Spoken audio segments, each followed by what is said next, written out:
Hello, it's Keith here, and this is lesson 85 of the platform-specific series of my Z80 programming tutorials. Now today we're looking at something known as Mintile. I've covered this in another series. This is my minimal tilemap code. We're looking at the Master System and GameGear today, basically the same system. You can see the two versions running over there. So what is Mintile? Well, Mintile is a multi-platform system for tilemap graphics that also allows the simulation of sprites.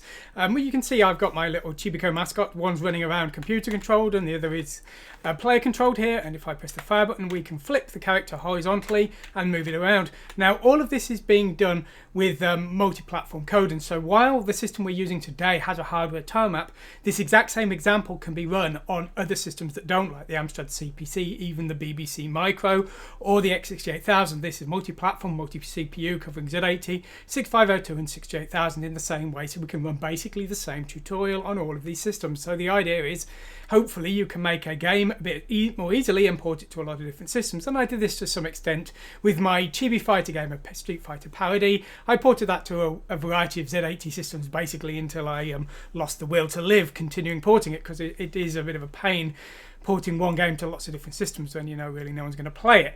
Anyway, the point I'm making is I think I proved that this tilemap code does allow a game to be ported to a large number of systems, and so that's what we're going to be looking at today on the Master System and GameGear. So let's go over to our code. Let's take a peek. Okay, so the file we're going to be looking at today is SMS Mintile. Now Mintile is a minimal tilemap. It allows for the movement of a sprite around the screen and horizontal flipping only of the entire simulated sprite. Now the MaxTile version is the successor to this, building on this code. This code is relatively simple. MaxTile allows horizontal and vertical flip. It will allow hardware sprites on the Master System and GameGear, and it allows for other things as well. There's a lot of extra functionality in that, a lot more code taking a lot more time, which is why we're looking at the simpler one today. And to be honest, if you're looking to create a simple game that doesn't really need much complexity, maybe it doesn't need to scroll at all, maybe it doesn't need lots of complex X and Y flipping things, this is going to probably be as much as you will need, if not more. If you're looking for something really simple, see my Grime Z80 series, which was a very crude tilemap code and actually was the basis for this in some cases.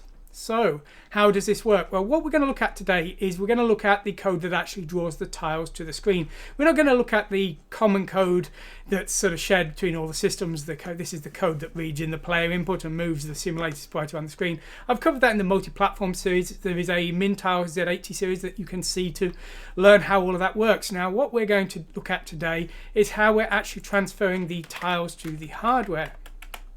So let's take a look.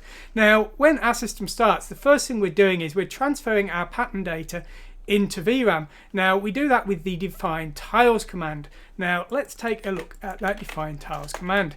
Now what this is going to do is it's basically going to transfer all of the data into VRAM.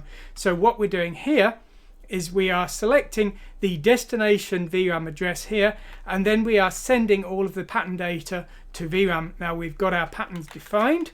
Here they are. So test sprite is the sprites I'm using for the background, background tilemap. So that's actually the YQuest sprites there. We're using those. YQuest was another little game that would be a good example for you to look at if you're looking for crude graphics that don't need things like scrolling and things like that, and simple 8x8 block graphics.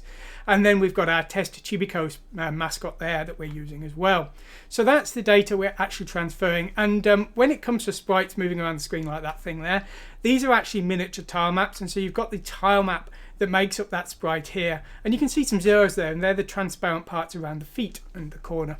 So that is the actual tile map that we're drawing to the screen. Now when we want to actually draw our objects to the screen, whether they're the tile map or the actual little sprites, we need a starting top left corner. Now the tile map screen is actually at 3800 in VRAM, so that is the base for redrawing the entire tile map.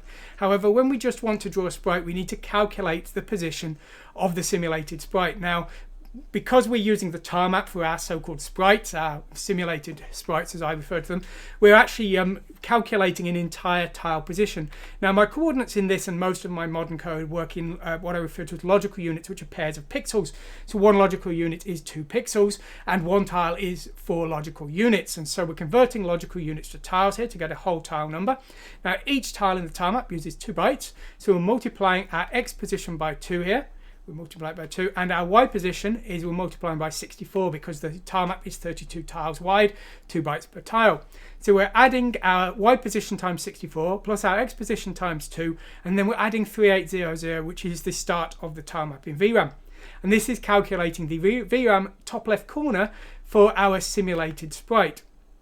Now, when it comes to actually drawing our objects on the screen, be it an entire tile map or just a little sprite, what we do is the multi-platform code actually breaks the job down into individual horizontal strips. Now, this is because I had to do it in some way. I needed a way that I could be reasonably confident would work on a large number of systems reasonably efficiently, but that I could do in a common way in multi-platform code, and then just have a platform-specific module to do the dirty work of actually getting the data to the screen, which on the Master System is actually very quick, but on a system like the Amstrad CPC is rather slow, and even worse, the SAM Coupe, because we've got all of those pixels to get to the screen. We can't just define a tile number like we can on this system.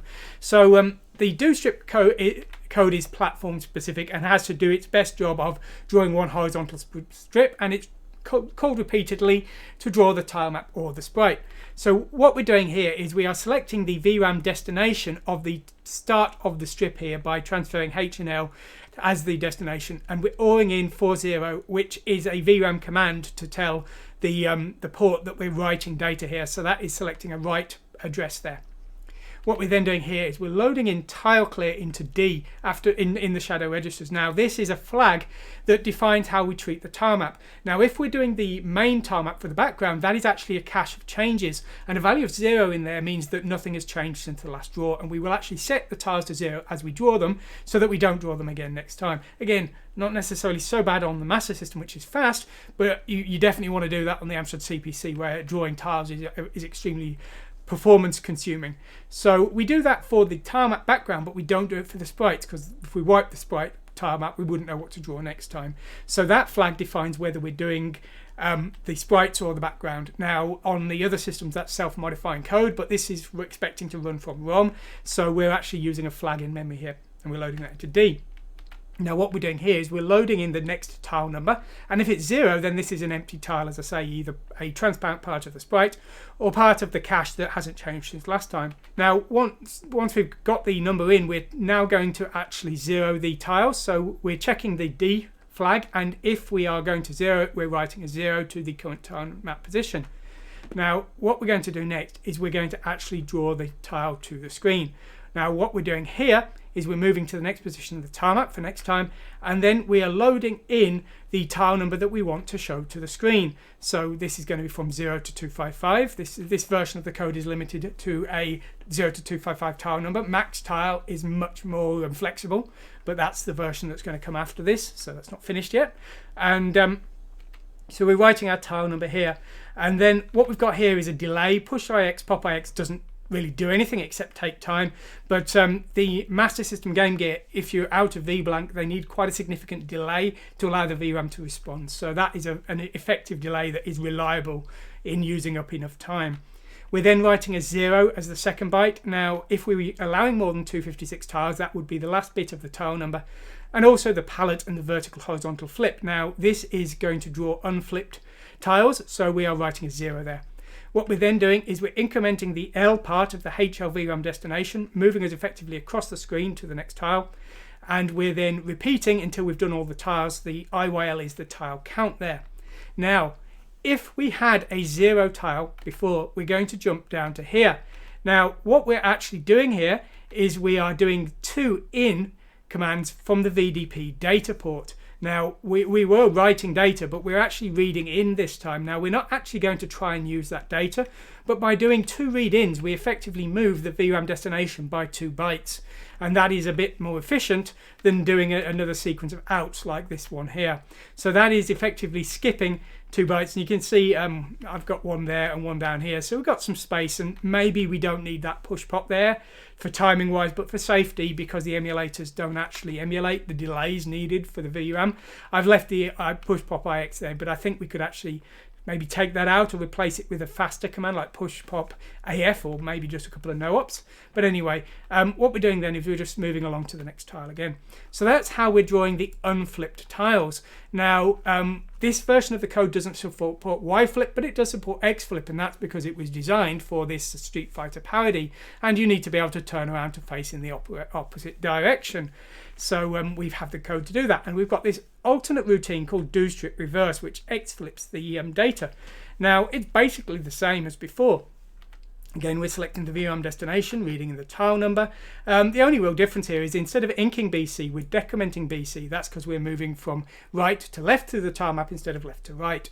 Now, when we actually want to draw our tile to the screen, we write the tile number into the first byte, but this time we set the H flip there, that bit there, of the second byte, and that will horizontally flip the tile. Now, fairly obvious really, but if you wanted to add vertical flip, you would just need to set that bit instead. So, you know, pretty straightforward there. But as I say, that's how we're actually dealing with the horizontal flip. That's quite nice and easy for us in this example because of the hardware of the Sega Master System. So there we go. Now, if you're just looking to create a very simple game with a simple tile map that doesn't really need to be ported to other systems, Mintile isn't really going to be necessarily very useful to you.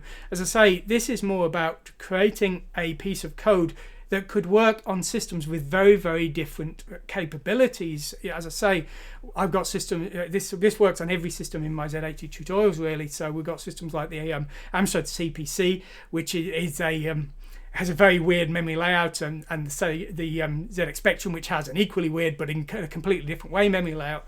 And this was all about trying to work out ways of doing things in a very compatible way across all of those systems. If you're just programming in the Master System in the GameGear and you don't care about any other system, you probably just want to write your own code to deal with a tile map. This is far too complex for you. But as I say, I think this is quite interesting to see how we can do things in a very common way and allow our games to be ported. And if you want to see that, check out the Chibi Fighter series, which was ported to the Master System. Anyway, hope you've enjoyed what you've seen today. Thanks for watching, and goodbye.